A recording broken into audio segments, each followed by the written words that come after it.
कि तीन डायने हैं, तीन डायन हैं और डायन ही आपस में बातचीत करती हैं कि तीनों डायने एक साथ बोलती हैं, जिसमें दूसरों की भलाई है उससे हमें घृणा है और जिससे वे बुरा समझकर घृणा करते हैं वही हमारे लिए अच्छा है। इस एकमात्र वाक्य से ही आपको समझ में आ जाएगा कि ये जो डायन है इनका क्या हाव है।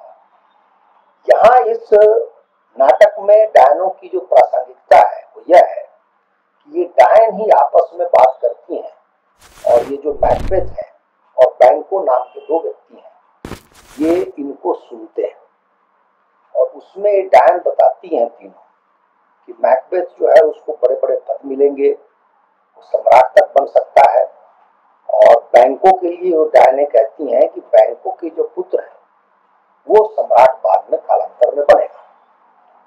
अब मैकबेथ कौन है? मैंने कहा सेना का प्रमुख। तो होता क्या है कि एक युद्ध होता है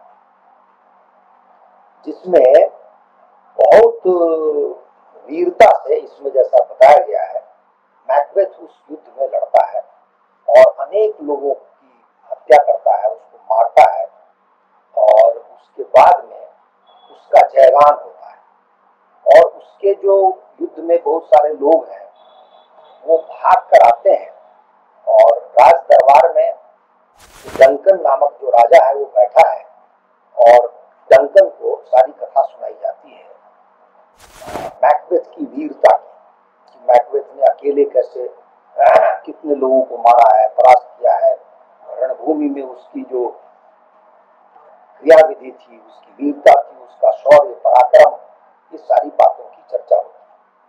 तो राजा मन ही मन बहुत प्रसन्न होता है और राजा कहता है कि उसको लौट कर आने दो, फिर हम उसको पुरस्कृत करेंगे, बड़े बड़े पद देंगे।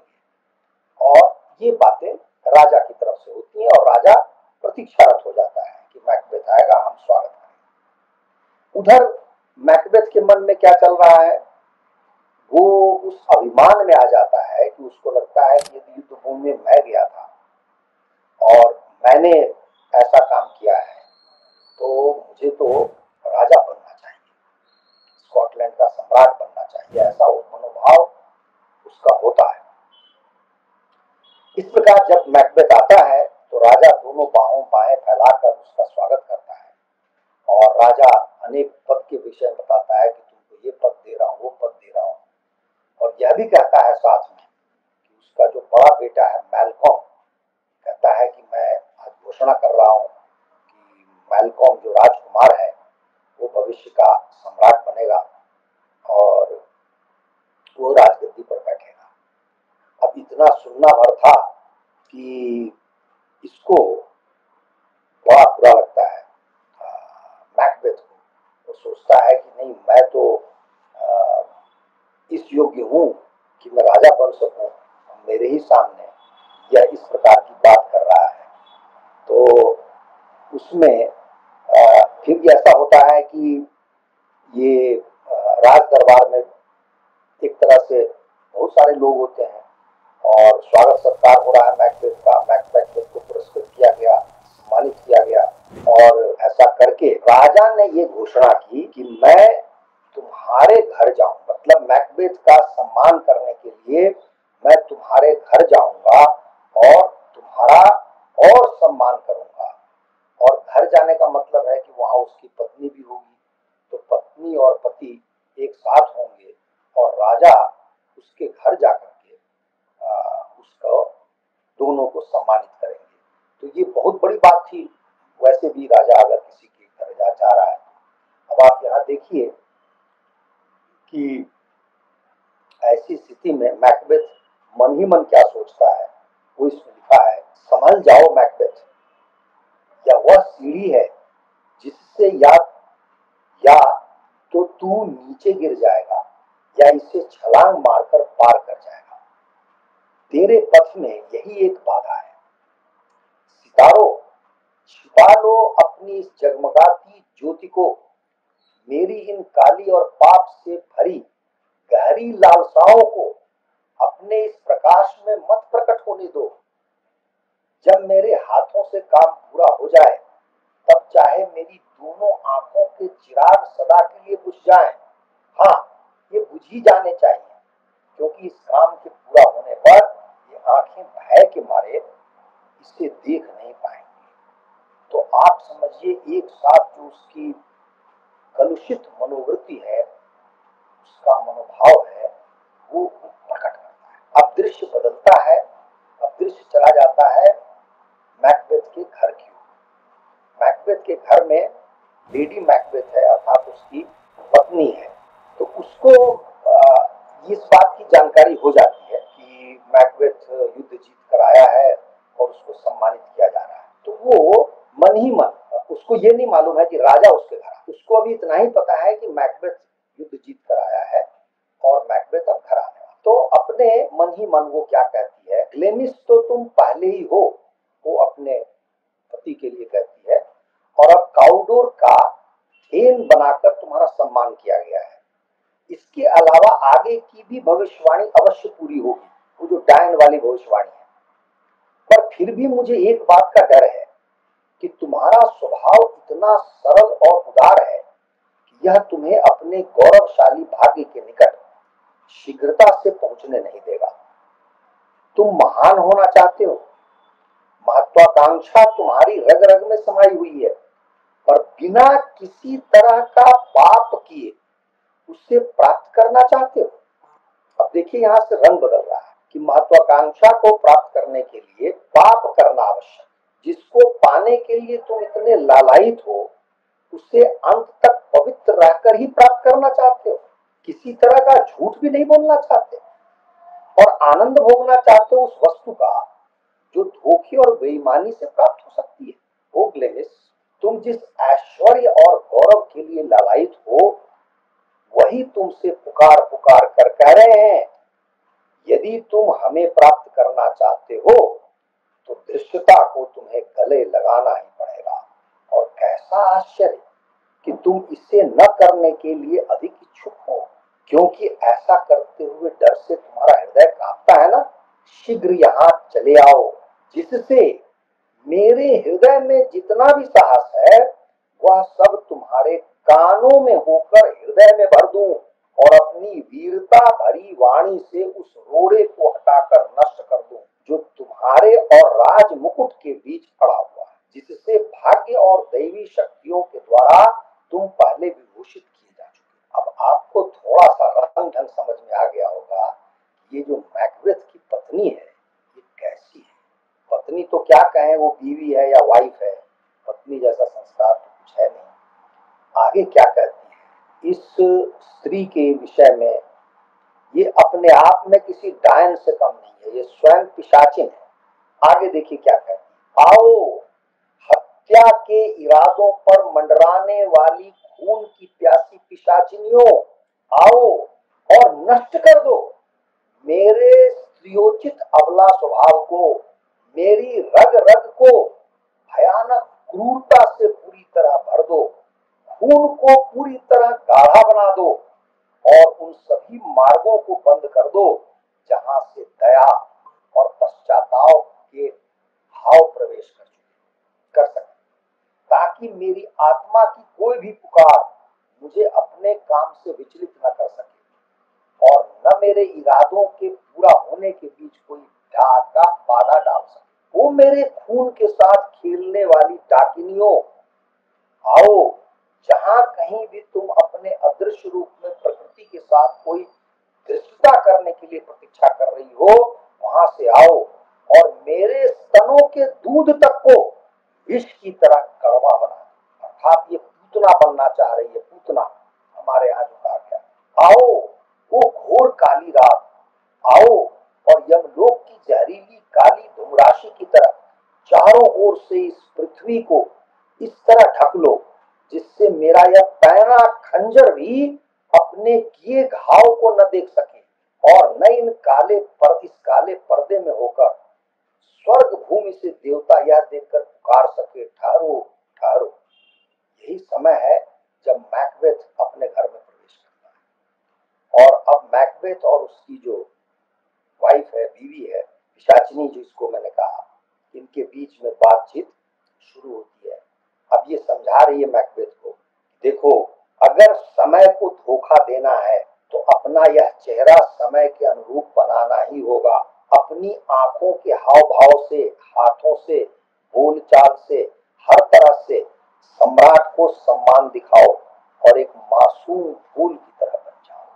पर सावधान, उसके नीचे छिपे हुए विषैले सांप की तरह। वह डंकन जो आज यहाँ आ रहा है, हर प्रकार से उसकी आवभगत करो और उचित रीति से सम्मान दिखाओ। बाकी इस रात के महान षड्यंत्र का भार मेरे ऊपर छोड़ो, जिससे हम वह देख सकें जब हम इस महान साम्राज्य के एकमात्र स्वामी। ये है लेडी मैकबेथ। अब इसमें लंबा प्रकरण आता है कि मैकबेथ जो है वो अपने आप को तैयार करता है कि उसके यहाँ जो डंकन राजा रात को सोएगा तो वो कैसे उसको मारेगा, कैसे उसकी हत्या करेगा। लेकिन मैकबेथ के चरित्र ऐसा है कि वो दोनों पक्षों को साथ साथ सोचने लगता है। ये कुछ हैमलेट की तरह है, उसमें कमजोरी भी है, वो अपने आप को वीर भी समझता है, लेकिन फिर उसको ये भी लगता है कि ये गलत काम है। तो इस तरह से बहुत सारी बातें वो बोलता है। अब मैकबेथ कहता है कि चलो जाने दो, अब हम इस इरादे की बात को आगे नहीं बढ़ाएंगे। सोचो तो अभी अभी सम्राट ने मुझे इन उच्च पदों से सम्मानित किया है और फिर सभी लोगों के हृदय में मेरे प्रति कैसे कैसे पवित्र विचार हैं। मैं उनका खून नहीं करना चाहता, प्रिय उन्हें बचाए रखना ही चाहता। अब देखिए रूप लेडी मैकबेथ का। ठीक ही है, फिर यह बताओ कि क्या कुछ मतवाले होकर राजमुकुट की अभिलाषा कर रहे हो? मतवाले होकर तुम्हारी यह आशा जो पहले पूरी तरह सो सी गई थी, अब उठी भी तो इस तरह डर के मारे पीली होकर। कहाँ है इसमें वह स्वच्छंदता जो कुछ समय पहले थी? क्या अब से जो मेरे प्रति भी तुम्हारा प्रेम है उसको भी इसी तरह अस्थिर और बिना किसी आधार का मानो? क्या जिस वस्तु को प्राप्त करने की तुम्हारी इतनी लालसा है उसके लिए कदम आगे बढ़ाने का साहस तुम्हारे अंदर मर चुका है? बताओ, मैं पूछती हूँ कि जिसको तुम अपने जीवन का ऐश्वर्य, महानता और गौरव कहते हो, उसे छोड़कर क्या एक कायर का सा जीवन बिता लोगे? बताओ, क्या उसी में तुम्हें संतोष मिलेगा? ठीक है, तुम उसी बिल्ली की तरह हो जो पानी में पड़ी मछली को खाना तो चाहती है पर अपने पैर उस पानी में भिगोना नहीं चाहती। अब मैकबेथ को स्वाभाविक है कि इसके पुरुष जो इसका वो है, पौरुष है, उसको चुनौती मिलती है और वो कहता है, कौन कहता है मैं कायर हूं? इस पृथ्वी पर रहने वाले एक पुरुष में जितना साहस होना चाहिए और प्रत्येक काम करने के लिए मेरी रगों में वो शक्ति है। कौन है ऐसा जो मुझसे अधिक साहसपूर्ण काम कर सके? अब लेडी मैकबेथ बोलती है और ये भयंकर बात है, तो फिर बताओ, जब तुमने मुझे षड्यंत्र की बात बताई थी उस समय कौन पशु तुम्हारे मस्तिष्क में बोल रहा था? मैं कहती हूँ उस समय एक पुरुष कहलाने के योग्य थे तुम, जब तुमने यह षड्यंत्र बनाया ही था, और अब इसे पूरा करके तो सचमुच एक वीर पुरुष कहलाने के सच्चे अधिकारी होगे। क्या तुम भूल गए कि जब तुमने इस षड्यंत्र की बात सोची थी तब न तो अपने पास उनको पूरा करने का उचित अवसर था और न ही उपयुक्त स्थान, फिर भी उन्हें पैदा करने का तुमने एक साहस था। लेकिन अब तो उचित अवसर और स्थान दोनों तुम्हारे सामने ही है। फिर जितनी सुविधा सामने है उतनी ही कायरता तुम्हारे अंदर बढ़ती जाती। मैंने बच्चों को दूध पिलाया है और यह जानती हूँ कि जो बच्चा माँ की छाती से चिपककर दूध पीता है वह उसे कितना प्यारा होता है। फिर भी जैसी सौगंध खाकर तुमने अपना पक्का इरादा बनाया था, यदि मुझे अपना इरादा इस तरह पूरा करना पड़ता तो जानते हो मैं क्या कर डालती? अपने मुस्कुराते हुए मासूम बच्चे को भी छाती से हटाकर उसके टुकड़े टुकड़े करने में तनिक भी न हिचकिचाती। इसलिए मैंने कहा यह स्त्री नहीं, पिशाचिन है, डायन है। राक्षसी तो बड़ा छोटा शब्द है।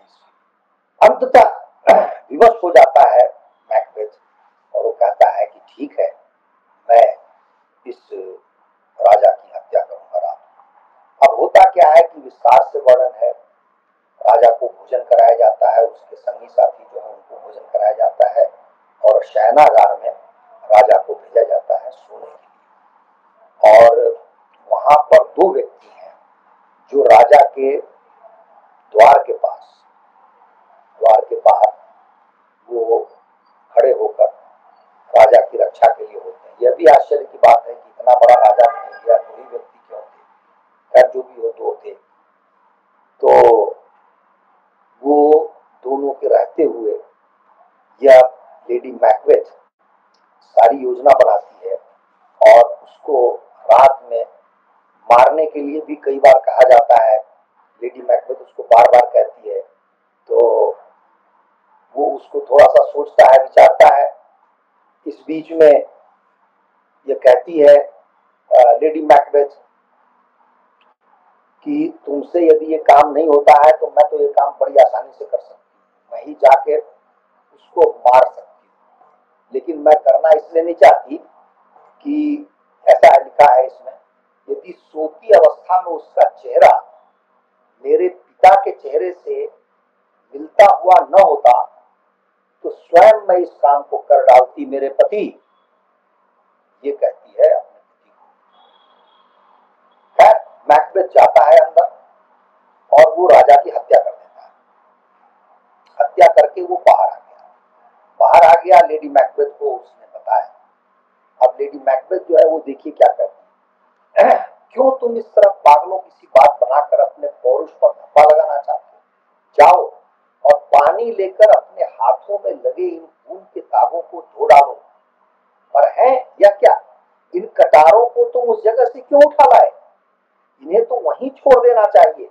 जाओ जाओ, इन्हें वहीं ले जाकर रख दो और उन सोए हुए पहरेदारों को खून के दागों से पूरी तरह सान करा जाओ। मैकबेथ कहता है, नहीं मैं ऐसा नहीं कर सकता, मेरा हृदय कांप रहा है, मैं डर रहा हूँ। लेडी मैकबेथ कहती है, क्या वो अपने इरादे में इस तरह कांपने वाले आदमी, मुझे इन कटारों, नींद और मौत की छाया में सोए पड़े ये सभी आदमी मुर्दा तस्वीरों की तरह है।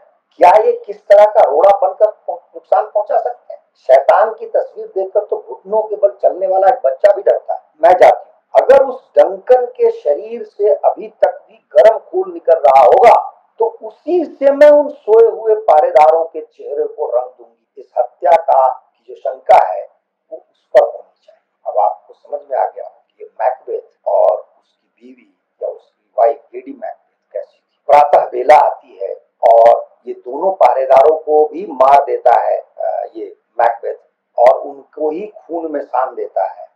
उन्हीं के पास कटार छोड़ देता है ताकि देखने वाला यह समझे कि इन पहरेदारों ने ही राजा की हत्या की।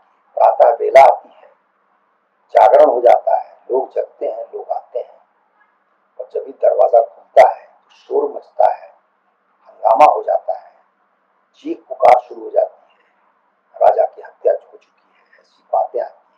मैकबेथ भी चिल्लाता है और बाद में मैकबेथ ही बताता है कि इन पहरेदारों ने ऐसा किया है और मैंने आक्रोश में आकर के इनकी हत्या कर दी है, क्योंकि मैं तो राजा का सेनापति हूँ, कर्तव्यनिष्ठ व्यक्ति हूँ। मैं अपने आक्रोश को, अपने क्रोध को रोक नहीं सकता था। तत्काल लोग ऐसा मान लेते हैं कि राजा की हत्या पहरेदारों ने की होगी और मैकबेथ का थोड़ी देर के बाद राज्याभिषेक हो जाता है, राजा बन जाता है। लेडी मैकबेथ महारानी बन जाती है, रानी बन जाती है। लेकिन शेक्सपियर ने यह दिखाया है कि इन दोनों के स्वभाव में परिवर्तन होना शुरू हो जाता है। ये दोनों शंकालु हो जाते हैं, इन दोनों को डर हो जाता है, पता नहीं हमारे साथ क्या होगा। इस बीच में फिर डायन सब आती हैं। वो डायन कहती हैं कि तुम राजा नहीं रह पाओगे, बैंकों का जो बच्चा है, बेटा है, वो राजा बनेगा। अब इसको और अफसोस होता है कि मैंने मार भी दिया राजा को, मैं राजा नहीं रह पाऊंगा। तो अब वो बैंकों को मारने के लिए प्रयत्न करता है, उसको मरवा भी देता है हथियारों से। और डंकन का जो बड़ा बेटा है मैलकॉम, वो वहां से भाग खड़ा हो जाता है डर के, और वो इंग्लैंड चला जाता है। और इस प्रकार मैकबेथ और उसकी पत्नी ये दोनों मिलकर महा अत्याचारी राजा और रानी बन जाते हैं, क्योंकि इनके मस्तिष्क में केवल और केवल शंका होती है, और शंका जिस किस पर जाती है उसको ये मारना चाहते हैं। इस प्रकार अनेक निर्दोष लोग उस राज्य में मारे जाते। फिर क्या है, एक दो लोग यहाँ से उठ करके इंग्लैंड जाते हैं। इंग्लैंड के राजा को सारी कहानी सुनाई जाती है। मैल्कॉम जो राजा का बेटा है वो वही है। तो इंग्लैंड के राजा ने अपनी सेना दी, मैल्कॉम के साथ अपने सेनापति को दिया, और वो राजा कहता है कि तुम जाकर स्कॉटलैंड में जो मैकबेथ है उस पर चढ़ाई करो। और अंत में चढ़ाई होती